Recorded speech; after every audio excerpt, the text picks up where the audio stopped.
Alright guys, I'm going to go ahead and teach just a short little lesson tonight on finding area of triangles, and then I think I'll give you a couple of practice problems on this. So I don't think we'll do a lot of this in class, so I'm going to ask you to go ahead tonight and to make sure that you do the practice problems that follow the video.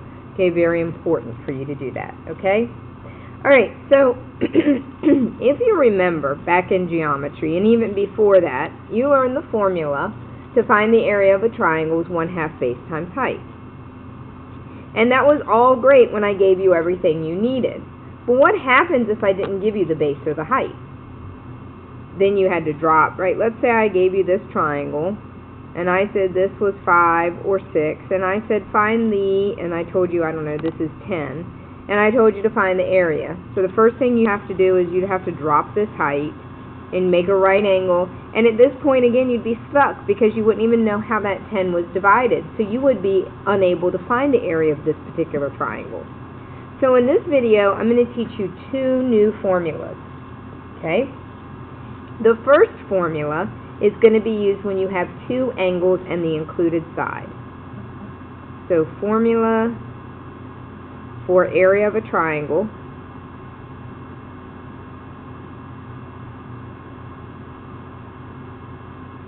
when you have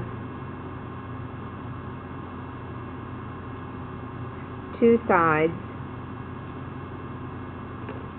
and an included angle.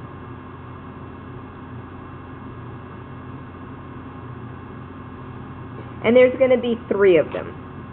Area is equal to 1/2 BC sine of A. Area is equal to 1/2 AB sine of C, or area is equal to 1/2 AC sine of B. Alright, and really it's the same formula. So what I want to do is make sure that we go back and remember that if you have triangle A, B, C, then opposite A is little a, opposite B is little b, opposite C is little c. So no matter what formula you have, so on this one I have B and C and the sine of A. So again, I have two sides and an included angle. In this one, if I were to draw it, I have A, B, C. Across from A is little a, across from B is little b, across from C is little c. So this time it says that I have little side A, little side B, and the included angle, C. And then the last one, if you would like a picture representation, we have little a, little b, little c. So this time I have side A and C and that included angle up at B. Alright, so I can find the area of a triangle if I have a base and a height, or if I know two sides and an included angle. So easy schmeezy stuff today. The first thing I need you to do is put your calculator into degrees. So if we've moved it into radians, please put it back to degrees.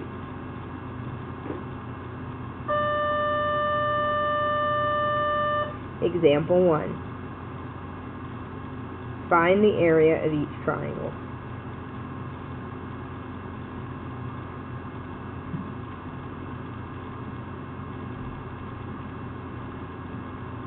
Round to the nearest square meter.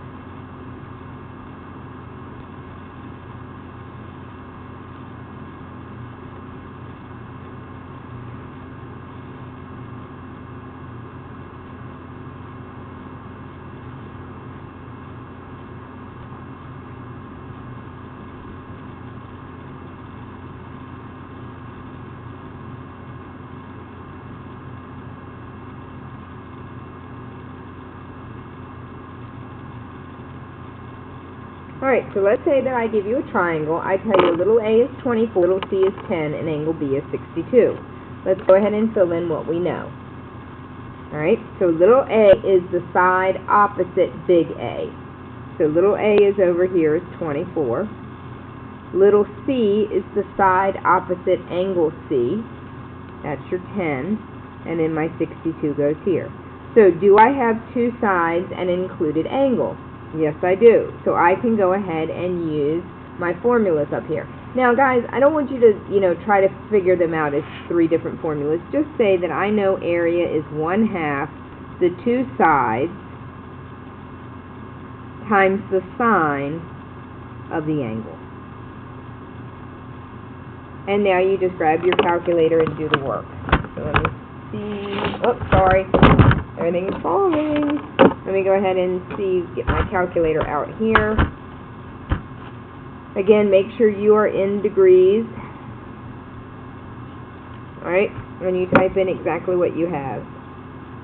So 1/2 times 10 times 24 times the sine of 62 gives me 105.95, which rounded to the nearest unit gives me 106 square meters.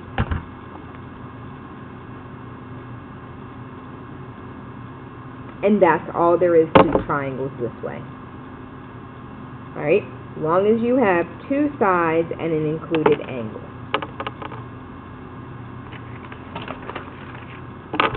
So I'm going to let you try one. Now this is kind of getting into law of sines and law of cosines, which is next chapter, but I thought tonight we could at least take a step and get these guys out of the way. Alright, so let's say that little b is 8, little c is 12, and angle A is 135.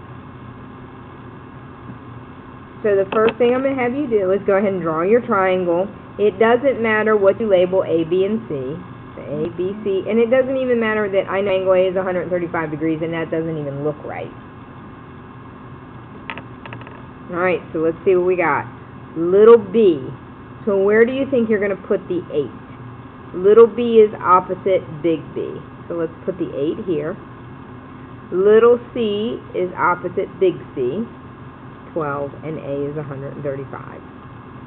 So now go ahead and find area.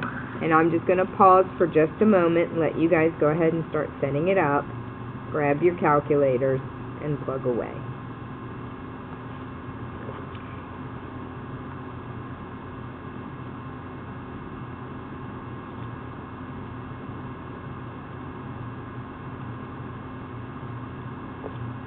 Alright, so your sides were 8, 12, and the sine of 135. When you typed it all in your calculator and rounded, you should have gotten 34. So the second way you can find area of triangles is called Heron's formula. Okay, so we said the one I just taught you works as long as you have two sides and an included angle. What happens when I don't give you the angle? Okay, so you're going to use something called Heron's formula.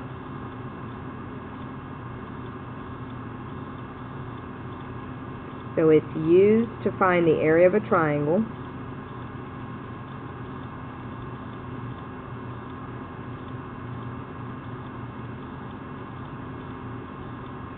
Given sides A, B, and C.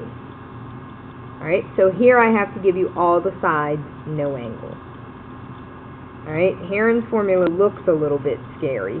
It's the square root of S minus A, S minus B, S minus C.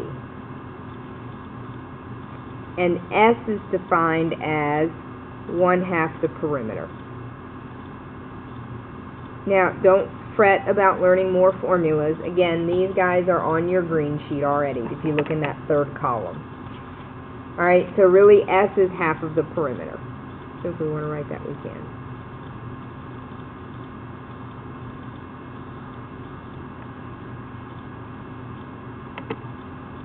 Alright, so let's do just a couple of examples with Heron's formula. So example 2, find the area of each triangle.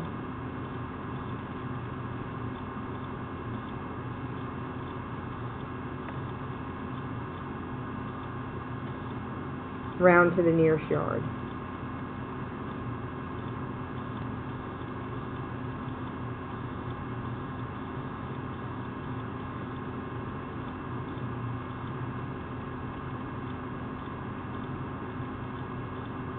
Alright, so let's say I have a triangle with 12, 16, and 24, and I want you to find the area. So, first reason you can't use the formula we started with is you have no angle. Alright, so we're going to use Heron's formula. The first thing you need to do for Heron is find the S, which is half the perimeter. So 1/2 12 plus 24 plus 16. So grab your calculators, and let's do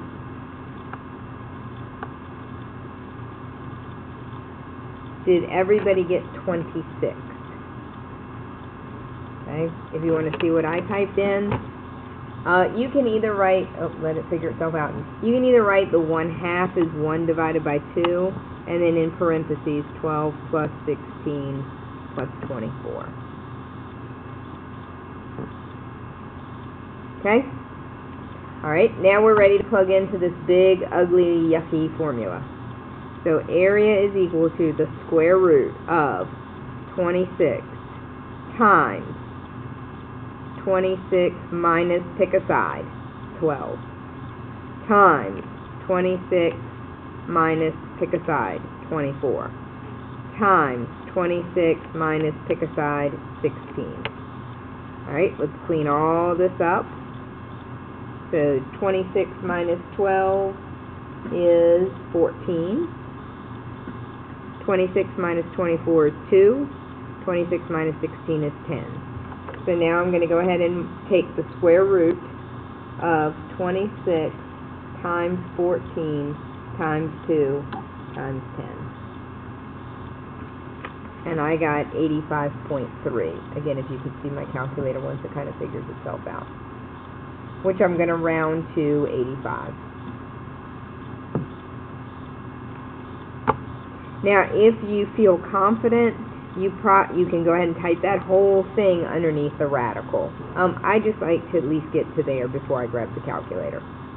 Alright, that's called Heron's formula. It'll help you find it.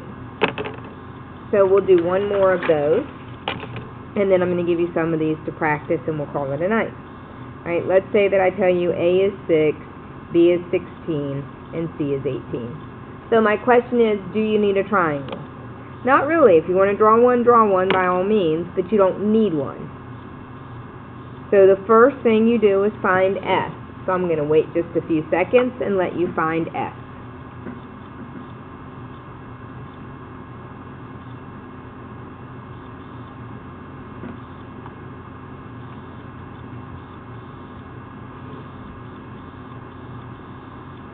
Alright, has everybody got an S? S is half the perimeter. So you add everybody up and take half of it. I got 20. Okay? Now let's plug into our big, ugly formula. So it's 20 times 20 minus each side. So my first side is 6. My second side is 16. My last side is 18. And again, if you'd like to and you're feeling brave, you can type it all in the calculator. I like to go ahead and do parenthesis by parenthesis. So I'm going to be quiet for just a minute, let you try it, and see where we'll come back together in just a second.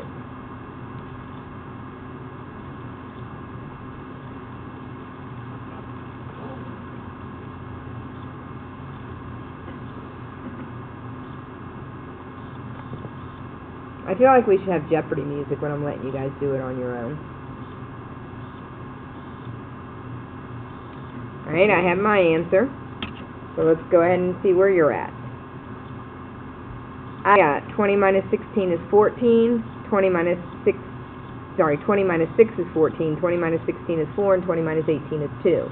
I went ahead and multiplied that all together and got 2,240. When I take the square root and round, I got 47 yards squared. Okay, so that leaves us, and like I said, I'm going to give you a couple of practice problems to do tonight. I really need to make sure you do those for full credit tomorrow. Alright, have a great night.